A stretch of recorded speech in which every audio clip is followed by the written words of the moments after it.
नमस्कार बच्चों, स्वागत है आप सबका आज की इस क्लास में। आज हम पढ़ेंगे कोलाइडी विलियन के अंतर्गत हमारे जो नए टॉपिक जो मैंने लिख रखे हैं। हमारा टॉपिक है टिंडल प्रभाव, वैद्युत कण संचलन, ब्राउनी गति और रक्षण, जिसके अंतर्गत हम पढ़ेंगे स्वर्ण संख्या। ये कोलाइडी विलियन के विशिष्ट गुण हैं जो कि इनमें स्पष्ट नजर आते हैं और ये वास्तविक विलियन से भिन्न होते हैं, इसलिए ये अपने आप में महत्व रखते हैं। तो आज की इस क्लास में हम इन्हीं गुणों के बारे में अध्ययन करेंगे। तो आप हेडिंग डाल सकते हैं, आप क्वेश्चन बना सकते हैं, निम्न को समझाइए।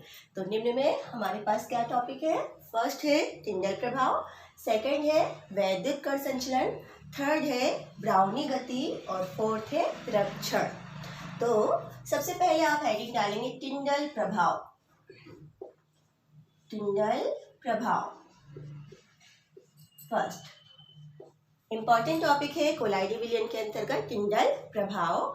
तो आप नोट कर सकते हैं, समझ ले से पहले यहाँ पर कहा जाता है जब वास्तविक विलियन में से किसी तीव्र प्रकाश की किरण पुंज को, वास्तविक विलियन में से किसी तीव्र प्रकाश की किरण पुंज को भेजा जाता है या गुजारा जाता है, तीव्र प्रकाश की किरण पुंज को गुजारा जाता है, तो वह देखने में अदृश्य होती है, मीन्स हमको दिखाई नहीं देती है, सब कुछ काला सा दिखाई देता है। तो जब वास्तविक विलियन में से इस प्रकार से तीव्र प्रकाश की किरण पुंज को भेजा जाता है और हम देखते हैं तो वह किरण हमको दिखाई नहीं देती है। लेकिन यदि यही जो वास्तविक तीव्र प्रकाश की किरण पुंज प्रकाश स्रोत के माध्यम से लेंस के द्वारा होकर कोलाइडी विलियन में से गुजारी जाती है, तो हमें ये जो किरण पुंज है इसकी आपतित मार्ग के समकोण से देखने पर हमें जो प्रकाश है वो दृश्यमान हो जाता है, मीन्स दिखाई देता है। इसी घटना को कहा जाता है टिंडल प्रभाव। आप फिर से सुन लेंगे, मैंने क्या कहा कि जब कोलाइडी विलियन में से प्रकाश स्रोत के माध्यम से किरण पुंज को भेजा जाता है, तो जो किरण पुंज है वो आपतित किरण के समकोण पर सूक्ष्मदर्शी की सहायता से देखा जाता है, तो वह हमको दिखाई देती है, मतलब कि प्रकाश दृश्यमान होता है। इसे कहते हैं टिंडल प्रभाव। इसे अगर हम एग्जाम्पल से देखें, देखिए आप, मैंने एक डायग्राम बना के रखा है। यहाँ पर ये तीव्र प्रकाश की किरण पुंज है, ये एक लेंस है। प्रकाश स्रोत से किरण पुंज लेंस के माध्यम से, यहाँ पर ये जो विलियन रखा है वो कोलाइडी विलियन है, जब इस पे गुजारा जाता है तो ये जो प्रकाश स्रोत की किरण पुंज यहाँ पर जब आपतित होती है ना, तो इसे देखने के लिए हम ऊपर से देखते हैं। यहाँ से हम देखते हैं तो देखने पर किससे देखते हैं? सूक्ष्मदर्शी की सहायता से। तो सूक्ष्मदर्शी की सहायता से जब इसे देखते हैं तो यहाँ पर हमें जो प्रकाश है वो दृश्यमान होता है, मतलब दिखाई देता है। तो ये कैसा दिखाई देता है? हमने प्रकाश को यहाँ से भेजा, मीन्स आपतित किरण ये है, और ये आपतित किरण के समकोण, मतलब ऊपर से हम देख रहे हैं ना, तो हमने कहा आपतित किरण के समकोण पर प्रकाश दृश्यमान होता है, मीन्स दिखाई देता है, जिसे हम कहते हैं टिंडल प्रभाव। क्यों दिखाई देता है? क्योंकि यहाँ पर ये जो विलियन है वो कैसा है? कोलाइडी विलियन है। तो ये जो कोलाइडी विलियन है वो प्रकाश के कणों को प्रकीर्णन कर देता है। मैंने लिखा है प्रकीर्णित प्रकाश, मतलब यहाँ से जो प्रकाश आता है वो कैसा हो जाता है? प्रकीर्णित हो जाता है, मीन्स फैल जाता है। प्रकीर्णन का अर्थ होता है फैलना। तो जो फैल जाता है जिसके कारण हमको प्रकाश दिखाई देता है, दृश्यमान दिखाई देता है, तो उसे ही हम कहते हैं टिंडल प्रभाव। तो बहुत ही शॉर्ट शब्दों में अगर हम लिखें, जो टिंडल प्रभाव की डेफिनेशन है, आप लिख सकते हो कोलाइडी कणों द्वारा या विलियन द्वारा, कोलाइडी विलियन के कणों द्वारा या कोलाइडी विलियन द्वारा प्रकाश के कणों का, कोलाइडी विलियन द्वारा प्रकाश के प्रकीर्णन की घटना को टिंडल प्रभाव कहते हैं। टिंडल प्रभाव कहते हैं। ठीक है, क्योंकि ये पूछा भी जाता है, ऑब्जेक्टिव क्वेश्चन है। तो ये वाला जो शब्द है प्रकाश की प्रकीर्णन की घटना, क्योंकि यहाँ पर जो कोलाइडी कण होते हैं वो यहाँ स्रोत से आने वाले प्रकाश को प्रकीर्णित कर देते हैं। तो हम कहते हैं कोलाइडी विलयन द्वारा प्रकाश के कणों के प्रकीर्णन की जो घटना है उसे हम टिंडल प्रभाव कहते हैं। इसका अध्ययन सर्वप्रथम फेराडे नामक वैज्ञानिक ने किया था, इस कारण इसको फेराडे टिंडल प्रभाव भी कहते हैं। लेकिन बाद में जाके जो टिंडल नामक साइंटिस्ट है इसने इनका विस्तृत अध्ययन किया, इसलिए इसे टिंडल प्रभाव भी कहा जाता है, टिंडल प्रभाव कहा जाता है। अगर इसके हम एग्जाम्पल देखें, बहुत सारे एग्जाम्पल हमको डेली लाइफ में दिखाई देते हैं। आप टॉर्च से जो रोशनी जलाते हैं, अंधेरे कमरे में अगर हम टॉर्च जलाते हैं तो आपको इस प्रकार का एक शंकु दिखाई देता है, मतलब प्रकाश इस प्रकार से दिखाई देता है ना, जिसे हम क्या कह रहे हैं, टिंडल शंकु। या फिर हम बात करें कि जो अंधेरे कमरे, जो कमरे में जो ऊपर छत से जो प्रकाश की किरण आती है ना, पहले जो घर रहते थे उसमें जो छिद्र होते थे छत के, वहां से जो प्रकाश की किरण आती थी वो उसमें क्या होता था, धूल के कण दिखाई देते हैं। या फिर जंगल में कहा जाता है, जंगलों में जो पेड़ों से जो धूप से आती है, धूप की जो किरण आती है उसमें भी छोटे छोटे कण दिखाई देते हैं। तो वास्तव में होता क्या है कि हमारे आसपास का जो वातावरण है वो पूरा क्या है, समांगी कोलाइडी तंत्र बनाता है, क्योंकि यहाँ पे जो धूल के कण हैं वो हैं जो हमको खाली आंखों से दिखाई नहीं देते, गैसें हैं, धूल के कण हैं, वो हमको दिखाई नहीं देते हैं। तो जब प्रकाश की किरण प्रवेश करती है तो वो टिंडल प्रभाव के कारण प्रकाश के कणों को प्रकीर्णित कर देती है, जिसके कारण हमको जो छोटे छोटे धूल के कण तैरते हुए नजर आते हैं, उस रोशनी से आते हैं ना। आपने देखा होगा डेली लाइफ में, इसके एग्जाम्पल देखते हैं, जो खिड़कियां हैं, खिड़कियों से आने वाले जो प्रकाश की किरण है वहां पर भी आपको छोटे छोटे धूल के कण दिखाई देते हैं। तो वास्तव में वो होता है कोलाइडी कणों का प्रकीर्णन, जो कि हमको प्रकाश की उपस्थिति में दिखाई देता है। इसी के बेस पे कुछ क्वेश्चंस भी पूछे जाते हैं, जैसे कि आकाश नीला दिखाई देता है क्यों। तो आकाश नीला क्यों दिखाई देता है, तो वहां पर कहा जाता है कि आसपास जो वायुमंडल में गैसेस हैं वो क्या बनाती हैं, कोलाइडी तंत्र बनाती हैं, और ये जो कोलाइडी तंत्र होते हैं वो प्रकाश का प्रकीर्णन कर देते हैं, इस कारण वहां पर आकाश नीला दिखाई देता है। इसी से क्वेश्चन है, तारे क्यों टिमटिमाते हैं। तारों का टिमटिमाना क्या है, तो वो भी क्या है, टिंडल प्रभाव का एक एग्जाम्पल है कि जो तारे टिमटिमाते हुए दिखाई देते हैं क्योंकि वहां भी प्रकाश का प्रकीर्णन होता है। तो कुछ क्वेश्चन इससे संबंधित पूछे भी जाते हैं, आप बुक्स से और देख सकते हैं। तारों का टिमटिमाना, आकाश का नीला दिखाई देना, या फिर अंधेरे कमरे में रोशनदान से आती हुई सूर्य की प्रकाश की किरण में जो प्रकाश मार्ग बनता है, ये सब किसके एग्जाम्पल है, टिंडल प्रभाव के। तो आप इस क्वेश्चन का आंसर नोट कर लीजिए। आपको बस शॉर्ट में याद रखना है कि टिंडल प्रभाव क्या है, कोलाइडी कणों या कोलाइडी विलयन द्वारा प्रकाश के प्रकीर्णन की जो घटना है वो कहलाती है टिंडल प्रभाव। तो पहले आप इसे नोट कर लें, फिर हम नेक्स्ट टॉपिक लेंगे।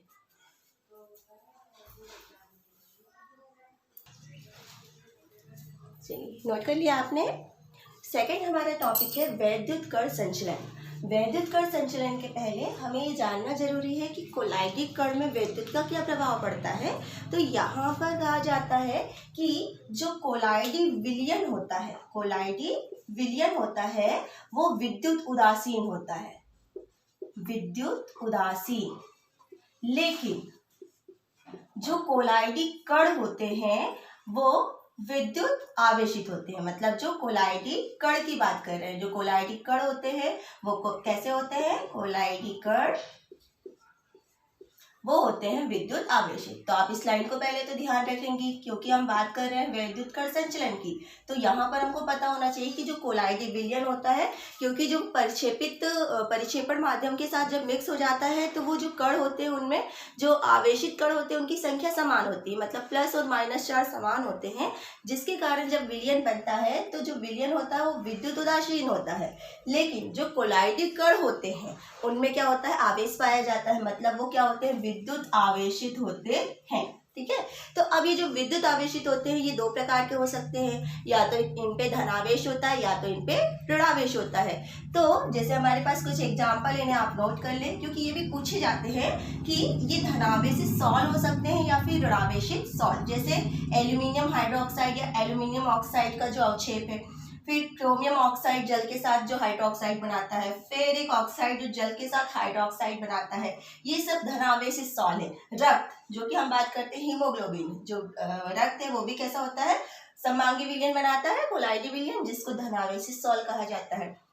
ऋणावेशी सॉल्ट की बात करें मीन्स ये जितने भी जो धातु हैं वो होते हैं ऋणावेशी सॉल्ट बनाते हैं। कॉपर है, सिल्वर है, गोल्ड है, या फिर आर्सेनिक सल्फाइड है, यहाँ पर टिन सल्फाइड है, कैडमियम सल्फाइड है, ये सब ऋणावेशी सॉल्ट बनाते हैं। इस कारण इन पे ये ऋणावेशी सॉल्ट होते हैं, ये धनावेशी सॉल्ट होते हैं। एग्जाम्पल में हमने गोंद, जिलेटिन, स्टार्च भी लिखा है। ये ऑब्जेक्टिव क्वेश्चंस भी पूछे जाते हैं कि इनमें कौन सा ऋणावेशी सॉल्ट है और कौन सा धनावेशी। तो आप इसकी टेबल बना के इनको लिख लेंगे और याद कर लेंगे कि जो कोलाइडी कण होते हैं मीन्स जो परिक्षिप्त अवस्था होती है उन पे धनावेश या ऋणावेश हो सकता है, जिसे हम कहते हैं कि ये विद्युत आवेशित होते हैं। लेकिन जब ये विलयन बनाते हैं ना तो इन पे जो आवेश होता है, धनावेश और ऋणावेश होता है, वो समान हो जाता है, जिसके कारण कोलाइडी विलयन कैसा होता है, उदासीन होता है। ठीक है, तो इस चीज से आपको क्लियर ना कि कोलाइडी कणों पर आवेश होता है, लेकिन जब विलयन बनाते हैं तो वो उदासीन होते हैं। तो इसी से संबंधित हमारा जो टॉपिक है सेकंड, वो क्या है, वैद्युत कण संचलन।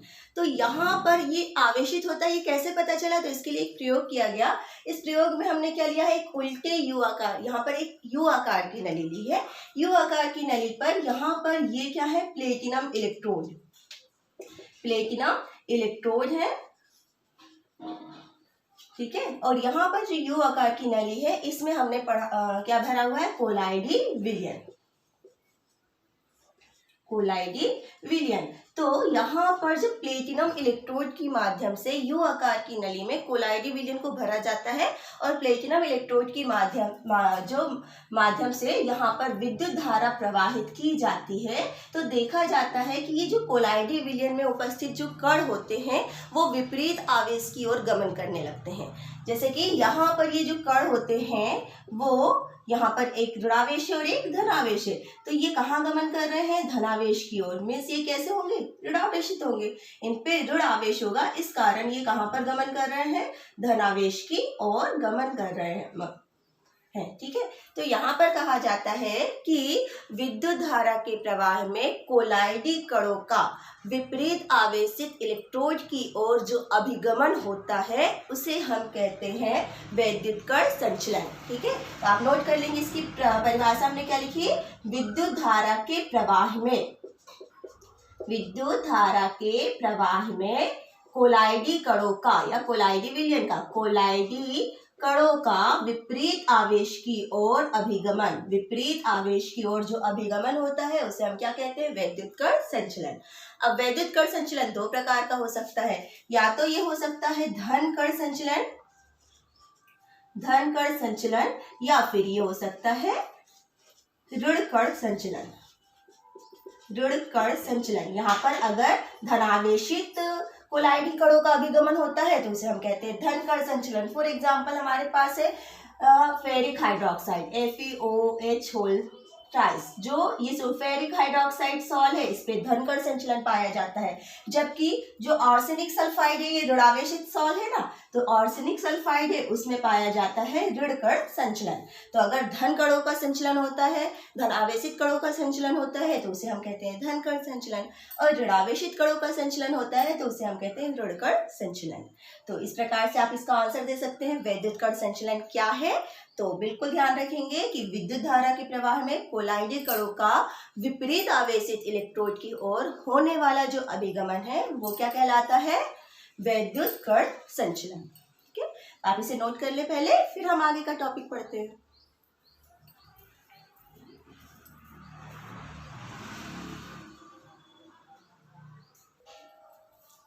चलिए नोट कर लिया आपने। नेक्स्ट है हमारे पास ब्राउनी गति। तो ब्राउनी गति यहाँ पर कहा गया कि जब कोलाइडी विलयन का अति सूक्ष्मदर्शी के द्वारा अध्ययन किया गया, सपोज हमने ये लिया कोलाइडी विलयन और यहाँ पर इसका जब अध्ययन किया गया अति सूक्ष्मदर्शी के द्वारा, तो यहाँ पर कहा गया कि ये जो परिक्षेपण माध्यम में कोलाइडी कण उपस्थित होते हैं, ये कोलाइडी कण सभी दिशाओं में टेढ़ी मेढ़ी गति करते हैं, जिगजैग, ये टकराते जाते हैं और क्या होता है, जहां पर भी ये टकराते हैं उसी दिशा में ये गति करने लगते हैं। इस गति को कहा गया ब्राउनी गति, ब्राउनी गति। तो आप इसके बारे में भी नोट कर लेंगे कि जब कोलाइडी विलयन का अति सूक्ष्मदर्शी के द्वारा अध्ययन किया गया तो पाया गया कि जो कोलाइडी कण होते हैं वो सभी दिशाओं में, कोलाइडी कण सभी दिशाओं में समान रूप से जिग जैग या फिर हम उसी को क्या बोलते हैं, टेढ़ी मेढ़ी गति करते हैं, जिसे कहा जाता है ब्राउनी गति। क्यों करते हैं, तो इसका रीजन कहा गया कि ये जो परिक्षेपण माध्यम होता है उससे जब टकराते हैं तो जैसे जैसे परिक्षेपण माध्यम से टकराते जाते हैं, टकराने पर ये वापस दूसरी दिशा में अपनी दिशा गति करने लगते हैं। इसके कारण जो इनकी गति होती है वो जिग जैग गति होती है। जिग जैग इस प्रकार से ये गति करते जाते हैं, जिसे कहा जाता है ब्राउनी गति। क्योंकि इसका सर्वप्रथम अध्ययन जो वनस्पति वैज्ञानिक है रॉबर्ट ब्राउन, इन्होंने किया था और इसी के नाम पर इसे क्या कहा गया, ब्राउनी गति। तो कोलाइडी कणों का टेढ़ी मेढ़ी दिशाओं में होने वाली जो गति है, कोलाइडी विलयन के कणों की गति है, उसे कहते हैं ब्राउनी गति। अब ये जो गति है इसके लिए कहा गया कि यदि हमारा जो विलयन है उसकी श्यानता कम होगी तो गति कैसी होगी, अधिक होगी। जो विलयन है उनके कणों का आकार छोटा होगा, दो चीजें, कणों का आकार यदि छोटा होता है और जो श्यानता है विलयन की वो कम होती है, तो कम होने पर क्या होगा, कण आसानी से आसपास गति कर सकते हैं। तो यदि विलयन में कणों का आकार कम होता है और श्यानता कम होती है तो जो कणों की गति है वो आसानी से होती है, और जैसे जैसे श्यानता बढ़ते जाती है तो गति का मान भी क्या होते जाता है, कम होते जाता है। और धीरे धीरे जो कणों का आकार बढ़ता जाता है तो वो निलंबन में परिवर्तित हो जाएंगे, जिसके कारण ब्राउनी गति भी क्या हो जाएगी, कम हो जाएगी। तो ये कुछ पॉइंट है, कभी पूछते हैं कि श्यानता कम होती है तो जो ब्राउनी गति है वो अधिक होती है, और श्यानता अधिक होगी तो ब्राउनी गति का मान भी कम होगा। तो आप बिल्कुल ध्यान रखें, 1 नंबर का जो क्वेश्चन आता है ब्राउनी गति का, तो आप लिख सकते हैं कोलाइडी कणों द्वारा सभी दिशाओं में होने वाली जो टेढ़ी मेढ़ी या जिग जैग गति है उसे कहा जाता है ब्राउनी गति। और इसका अध्ययन अत्यंत सूक्ष्मदर्शी के द्वारा किया गया और इसे रॉबर्ट ब्राउन ने अध्ययन किया, इसलिए इसे कहा जाता है ब्राउनी गति। नोट कर लिया, डायग्राम के द्वारा आप इसे बता सकते हैं। नोट करें, फिर हम लेंगे अपना नेक्स्ट टॉपिक।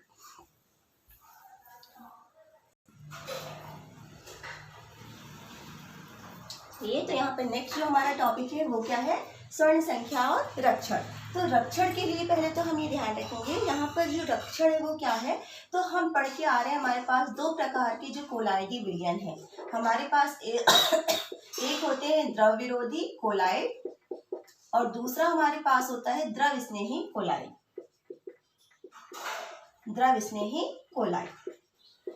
तो यहाँ पे जो द्रव विरोधी कोलाइड है ये हम पढ़ के आए, अस्थायी होते हैं और इनका स्कंदन आसानी से हो जाता है, जबकि द्रव स्नेही कोलाइड है वो कैसे होते हैं, स्थायी होते हैं और इनका स्कंदन आसानी से नहीं होता। तो इसी के लिए हम रक्षण शब्द का यूज करते हैं। यहाँ पर कहा जाता है कि जो द्रव विरोधी कोलाइड है ये अस्थायी होते हैं यदि इसमें थोड़ी सूक्ष्म मात्रा द्रव स्नेही कोलाइड की मिला दी जाए तो इनका स्कंदन नहीं होता। द्रव विरोधी कोलाइड में यदि द्रव स्नेही कोलाइड की सूक्ष्म मात्रा मिला दी जाती है तो इनका स्कंदन नहीं होता और इसे ही कहा जाता है रक्षण। और यहाँ पर ये जो द्रव विरोधी कोलाइड है जो मिलाया जाता है, जो कि स्कंदन होने से रोकता है, उसे हम कहते हैं रक्षी कोलाइड।